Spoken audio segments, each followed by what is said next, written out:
Disambulu bida na boro chumena matagni ko ni rongo ni bibo ngaro tagi ke misa lopo. Ni ana disambulu bida na sero gori sana churi kino na boro chumai. Tu na sele. Disambula oyo Mr. Ben. Kelapa. Nama kikira ni bibo mataka mundi chikira boro mbuka mena ono kena liwa ena bulu FM.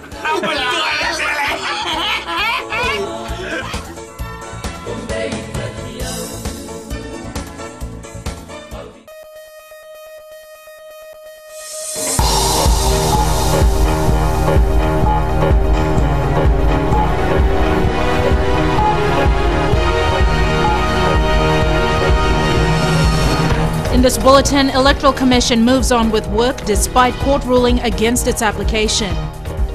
Notice of polling venues and candidates list published. And Fire Authority concerned about spate of bushfires.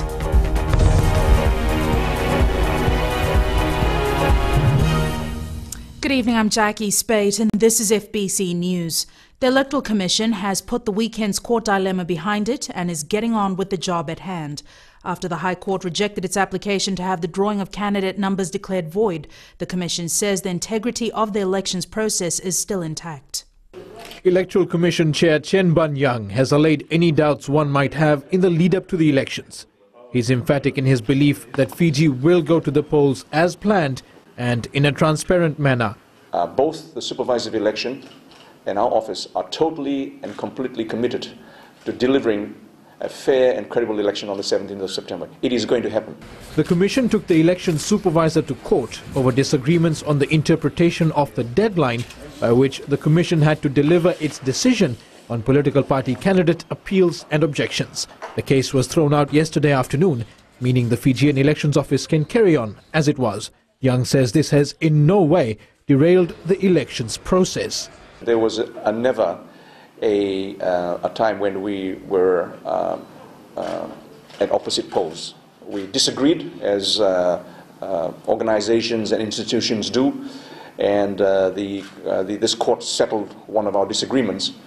And so even when the time we had filed the proceedings, we were still working on this poll notice together. And I think the public is unaware of that, but I want the people to know that we were cooperating even in the midst of this court action. There's little else the Commission can do with regards to complaints from political parties. Our ability to address their complaints is limited. The High Court ruling means Fiji Labour Party candidate Stephen Singh remains out of contention for the polls, while Fiji First candidate Parveen Kumar makes it through. Edwin Nand, FBC News. Elections Minister Aya Said Qayyum says had the Electoral Commission given its decision on time, as required under the law, there would have been no need to go to court. Said Qayyum says the law is quite specific that the Commission must make a decision on appeals and objections to candidate nominations within 3 days. Vosita Kotewasawasa reports. The Attorney General and Elections Minister Ayaz Sayed Qayyum believed the Electoral Commission should have sought legal advice from the Solicitor General while going through the submissions made by political parties on candidates. The court has also upheld that the Commission, or has observed, that the Commission consists of people who are well qualified to make these type of rulings. I mean, it is really a pity that the Electoral Commission did not see it fit to get an opinion from the Solicitor General who provides independent opinion, but they went overseas to 2 legal counsel in New Zealand to get an opinion. Sayed Qayyum adds the Electoral Commission could have avoided going to court. The fact is that they gave their decision, as the court has observed, outside the time. And therefore the supervisor of elections is not bound to follow it. But the supervisor of elections himself is bound by the law, which says that everything needs to be done by a specific time. Sayed Qayyum reiterated that the Electoral Commission is bound by the law in carrying out directives. The court has also upheld that the Electoral Commission, whilst it has the powers to direct the supervisor of elections, the Electoral Commission cannot direct the supervisor of elections to do anything. It must be a directive that is within the bounds of the law. Meanwhile, the Elections Office has today published the notice of poll in the 2 newspapers. This includes the names, residential addresses, occupation and voter identification number of all candidates, as well as the parties that they belong to. The final list of polling venues has also been released to the public. Fusita Kote Wasawasa, FBC News. With elections just 3 weeks away, preparations are progressing, and the Electoral Commission says there are still a few things that need to be done. Shireen Lata reports. Voters can expect the full polling venues and centres to be published in the print media over the next few days. Electoral Commission Chair Chen Banyang says it's important that voters are fully aware of their polling venues and centres. And although we are only legally bound to only do it once, we intend to do it several times because we think this information is important and that the public should be aware of it. The Commission will also meet various political parties and inform them about the allocation of seats. And we will still want to educate the public on how seats are to be allocated as well. And I think you will see a big drive now about polling venues and pre-polling as well. So voter education is another area the Commission is looking at. We will go back to Lautoka and we will try and identify 1 or 2 areas in the West where we'll hope to hold these meetings and inform the public about the whole election process. More than 590,000 people have registered to vote in the September 17th election. Shireen Lata, FBC News. 247 political candidates are confirmed for the general elections next month. With 20 days left on the campaign clock, the aspiring politicians are ramping up their publicity, throwing everything they've got at the voting public, from social media campaigns to paid advertising. Maggie Boyle has more. 7 political parties, comprising 245 political party candidates and 2 independents in the race of their lives to win your single vote. With the controversy of the national candidate list now resolved, the publication of the candidate list and their allocated numbers has laid the platform for publicity campaigns. And the strategy is simple: publicize the party leader's number or respective party candidates as widely as possible. From social media plugs to the simple mobile phone texts, our future parliamentarians using every avenue available. One political party able to take out paid advertisements. Candidates only have 20 days to raise their profiles in the hope that their respective numbers make an indelible impression on potential voters. The general elections are scheduled for the 17th of September, with polls scheduled to open at 7:30 a.m. to 6 p.m. Maggie Boyle, FBC News. The National Fire Authority is concerned about the number of cane, bush and grassland fires in the Western Division. Most are occurring in areas far from fire stations, and the trucks have to travel long distances to attend to them. Akusita Tale reports. The National Fire Authority has been attending to about 10 to 12 reports daily of fires in the division. Most of them relate to fires on cane farms, bush and grassland. The concern, apart from the increase, and we're responding, is most of these fires are happening away from the stations. And should there be a property fire in town or something, it will take us time to get in there. The fires are also damaging power poles belonging to the Fiji Electricity Authority. In a statement, FEA says that apart from being dangerous and life-threatening, such fires cause unwanted power interruptions to its customers. The NFA agrees with this.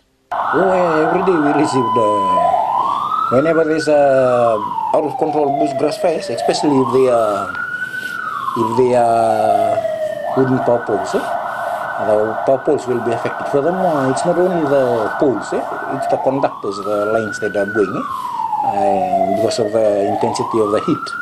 And that's why I think I totally agree with FEA, seeking the support of the members of the community. The FEA and the Fire Authority are calling on residents to refrain from burning cane and rubbish near FEA power poles to ensure power continues to be supplied to homes. Akusita Tale, FBC News. We now cross live to our office in the West, where Akusita joins us with an update. Thanks, Jackie. The continuous dry spell in the Western Division has been causing a number of problems, leading to loss of property. The National Fire Authority says most cane areas have turned brown and dry from the heat effect, and says a lit cigarette butt or even the slightest spark from a matchstick can trigger a big bushfire. The FAA is also concerned about disruptions to power. Last week, 2 poles were burnt, cutting electricity to consumers in the Vunda area. Coming up after the break, robbery suspect's father says he is ready to forgive his son's alleged killers.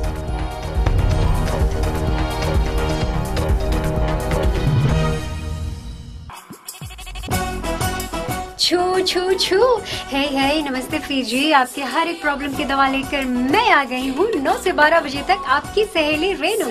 छू छू छू 40 में 20 का दिखना है। मैं हूँ ना आपके साथ में मिर्ची एफएम पर 9 से 12 बजे तक मंडे टू फ्राइडे। मिर्ची it's hot.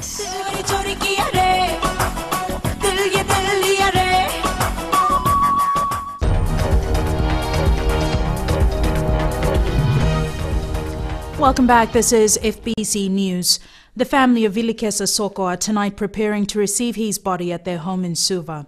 His father, Jeremiah Soko, says he's willing to forgive police officers who allegedly beat his son to death, but wants the Fiji Police Force to give him answers. Christopher Chand reports. At around midday today, family members gathered at the Lotoka Hospital to take Vilikesa Soko on his final journey to his home in Suva. Will you forgive the people who've done this to your son? Yes, definitely. I'm a Christian. I'm a church minister of the Church of Christ, and I will forgive them. I will forgive them, and it is for them. What will they do for the lost? The 30-year-old robbery suspect died in hospital last Wednesday, following that the police announced a criminal investigation is underway into his death. Yes, I hope that justice will prevail, and I hope that the Prime Minister of the land, the Commander, the Commissioner of Police, and those in authorities, and those political parties who are preparing for the election will take note of this to realize before the election such thing is happening in Fiji, which we say the way the world should be. Is that the way the world should be? Jeremiah Soko says he has been crying himself to sleep, still unable to get over the death of his son. I don't know how I will feel when I reach home this afternoon. I hope that when they see me as their grandfather, there's one thing they'll know. Where's my daddy? Where's my daddy?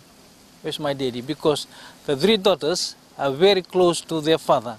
Vilikesa Soko will be laid to rest tomorrow. In the meantime, the investigation into the circumstances surrounding his death continues. Christopher Chand, FBC News. Prime Minister Vorenge Bainimarama has met Australian Foreign Minister Julie Bishop to discuss the way forward during his campaign visit to Sydney.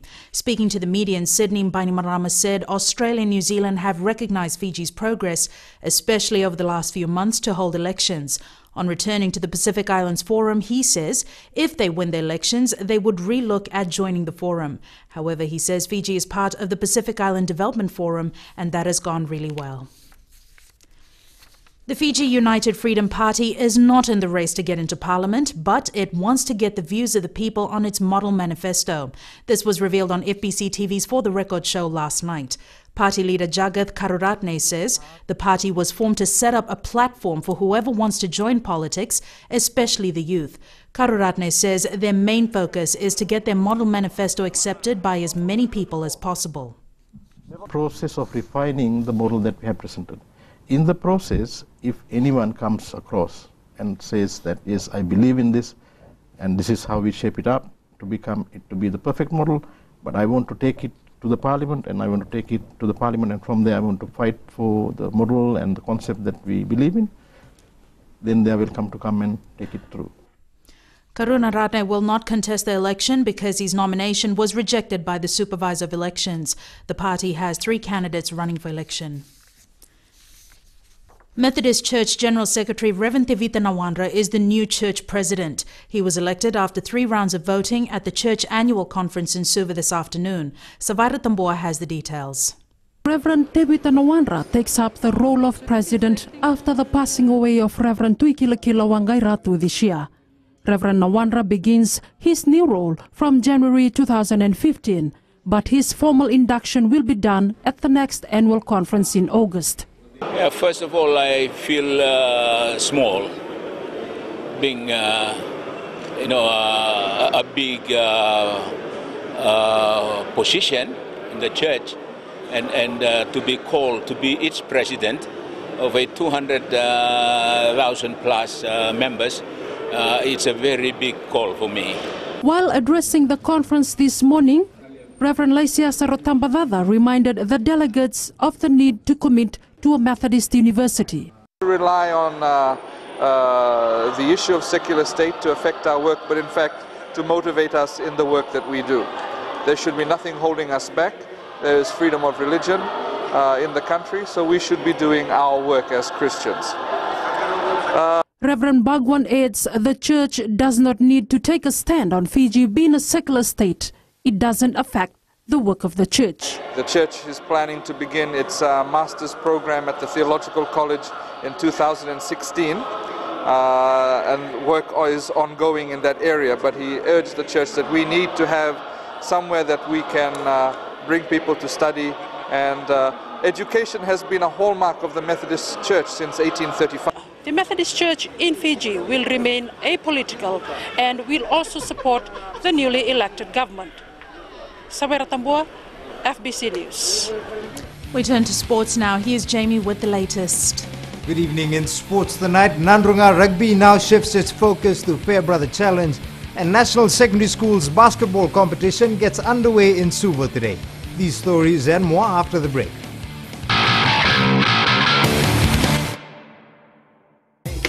Radio Fiji 2 देश की धड़कन पर आपका स्वागत है बच्चों की दुनिया में। हमेशा की तरह आज भी हम आपके लिए कहानियाँ और कविताएं लेकर आए हैं, और बच्चों आप हमें कॉल भी कर सकते हैं। नमस्कार, मैं हूँ पल्लवी। रेडियो फीजी 2 देश की धड़कन पर मंडे टू फ्राइडे 3 से लेकर 4 बजे तक बच्चों की दुनिया में, और 4 से लेकर 7 बजे तक मस्तानी शाम के सफर में शामिल रहिए मेरे साथ।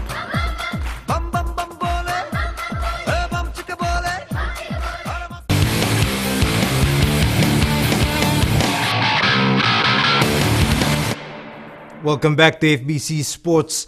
Despite thrashing Naita Siri 50 points to 7 in the Skipper Cup final over the weekend, the Nandrunga rugby side believes it still has some weaknesses to iron out before defending the Fairbrother Trophy against the same opponents on Saturday. The Stallions were ruthless against Naita Siri, scoring 8 tries to 1, proving to the rugby public that they are at the top of their game. But Nandrunga's captain says training sessions leading up to Saturday's match will focus on improving their set pieces and trying to minimize mistakes. We will go back and prepare for next week. We defeated Naita Siri this week, but we will go back and prepare. We did pile the points, but we had some mistakes that we had to rectify before coming back for the challenge. Nandrunga will host Naita Siri at Singatoka's Lawanga Park this Saturday in the first Fairbrother Trophy Challenge of the year. The Rewa football side has set its sights on bagging the Inc. Mobile Battle of the Giants title this weekend. The Delta Tigers finished runners-up in their pool, but marches to the semi-finals with a confident stride as they aim to capture a 6th BOG title. Talenda Dakdaka has more. Attack again, almost sneaking through. The Rewa side managed a rare streak in the pool stages of the Inc. Mobile Battle of the Giants tournament, not conceding a goal over the weekend. The coach praised his players for displaying a solid performance. The boys gave their best, securing 7 points, managed to qualify to the semi-final. For us as a team, it's after 2 years that we're back into the semi-final stages, and it's been a pretty long wait for us. So we are glad and a bit of pressure off our shoulders, and now we look forward to the semi-finals. It doesn't get any easier from here on for Rewa as they prepare to battle an informed Suva side. We don't see Suva as an easy opponent. Just looking at the history, they are #1 in the country as far as the National League is concerned. They've been to the same stages as far as Fiji Fact, so they are not new to this stage, and we look forward to giving a good game. The semi-finals will be played on Saturday, with the final as well as the 3rd and 4th playoff to be held on Sunday. Talendo Dakavak, FBC Sports. 61 teams are vying for supremacy at the Tucker's Ice Cream National Secondary Schools basketball competition. The tournament is currently underway at the Vodafone Arena. Josephine Navula has more. Teams have come out firing at the most anticipated tournament in the Fiji Basketball Association calendar. Basketball Fiji Development Officer Laisia Sapua Mau says over the next few days we'll get to see the best that the sport has to offer. Competition will pick up, and then at the end of the event, come Wednesday, we should be able to identify who is the top teams, and on Thursday, the top 2 from each pool will play in the quarterfinals and semi-final stages. Defending champions in the girls division, Antithakumbau School has laid down the challenge. Anyone who wants the title will have to fight on their hand. Girls know that as the years go by, the competition is tougher and tougher, and especially with the national players in the other schools. So they're taking the challenge and trying to be positive, and hopefully that they will get back the title this year. Organizers are all praised for this year's tournament since new schools and new players taking the court. Basketball's popularity is growing, and that can only be good for the sport. Jasper Williams from Lotoka, Tilak High School. We had Xavier College from Ba, who's playing for the first time in this annual event. And also St. John, all the way from Levuka, who's also confirmed to participate in this year's championships. We'd like to thank them for taking up the challenge to taking up a new sport. And we look forward to working with the other new schools who would like to join come next year's tournament. Later days, Saint Secondary School under-19 team looks on par with a strong outing to defend its title this year. Josephine Navula, FBC Sports. Children as young as 6 years old will now have the opportunity to learn how to play table tennis. The FBC National Table Tennis Centre began a training program today for beginners at their new venue. The National Junior Training Camp started with a large turnout from primary school students with a keen interest in the sport. Table tennis trainers were on hand to show the youngsters how to strengthen their skills. We've got 2 sections, which is the elite junior section coached by our international coach Mohamed Garib, and we've also got the beginners, which is open to everybody. If you've never played table tennis, that's not a problem. Everybody's welcome. And for this section, we have myself, Harvey and Alisi, who are Fiji Table Tennis Development Officers, as well as some new coaches that recently finished their coaching course last week. Farrell says players with disabilities have also shown interest. Deaf players, and we've got one lady in a wheelchair who's a coach. She hasn't been able to make it today, but any kids are welcome, no matter their ability. The 3-day clinic continues at the Laudala Bay Secondary School tomorrow. That was your sports for this evening. It's back to Jackie now with business.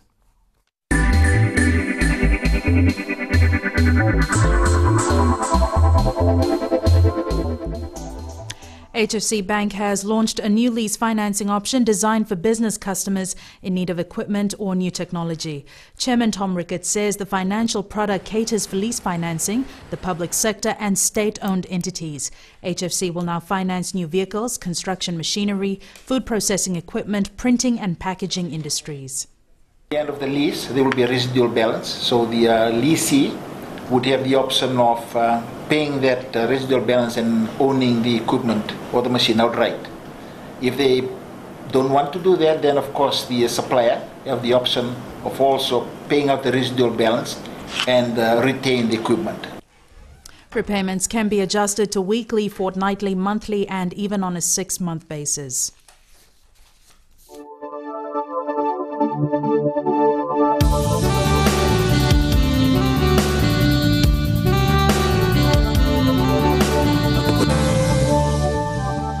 First one for the week, weather time with Trish.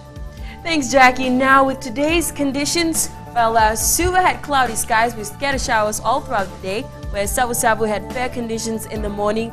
Later in the afternoon, there were cloudy skies with brief showers. The rest of the centers, Nadi, Lotokamba, and Lambasa all had fair conditions. Temperature, Suva 26, Nadi 29, Lotoka 28, Ba 29, Lambasa 28, and Savu Savu 26. Tuesday's forecast, Suva and Savu Savu with a chance of cloudy skies and occasional showers all throughout the day. Nadi, Lotokamba, and Lambasa might have fair conditions all day. Mariners forecast a strong wind warning remains in force for all local waters, southeast winds 20 to 25 knots and rough seas. Picture of the day is of the big clock up at the government buildings. If you're wondering why you can't tell the time when you look up at the clock, well, that's because the big old clock is still under repair. Picture courtesy of our very own Edwin Nand. Thanks so much for that, Trish. Recapping our top stories tonight, the Electoral Commission has put the weekend's court dilemma behind it and is getting on with the job at hand. The notice of polling venues and candidates list has been released publicly for voters, and the National Fire Authority is concerned about the number of cane, bush and grassland fires in the Western Division. Now time for the Fijian Speak segment.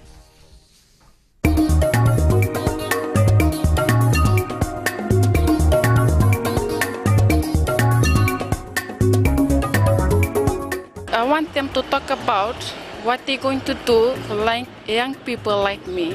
Well, I haven't heard them talking about sports. I want them to look more over towards the sports side. I want the politicians, if they get into government, to talk about ways which they can improve the education system in Fiji.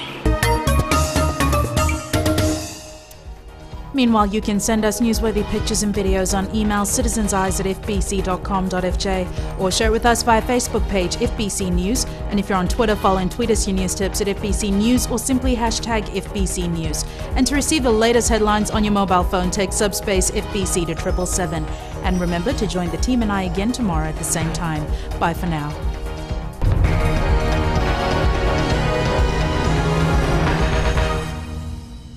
Saruan dulu na kaloko na Radio Fiji 1 ang domi wiki na buongani binano. Nisambula binaka na ngono boro taki ni rongo sere na ngono nindre ko malolo. Nisambula binaka. Oye wa meli kilangi. Ningi na magatu mana nongo bengi rawi mai na moni tiki na warombuka na rua kina wana kaloko na ngono ni rongo mani besana. Waki na wono na ngono ni rongo sere na Radio Fiji 1 na domi wiki na buongani binano.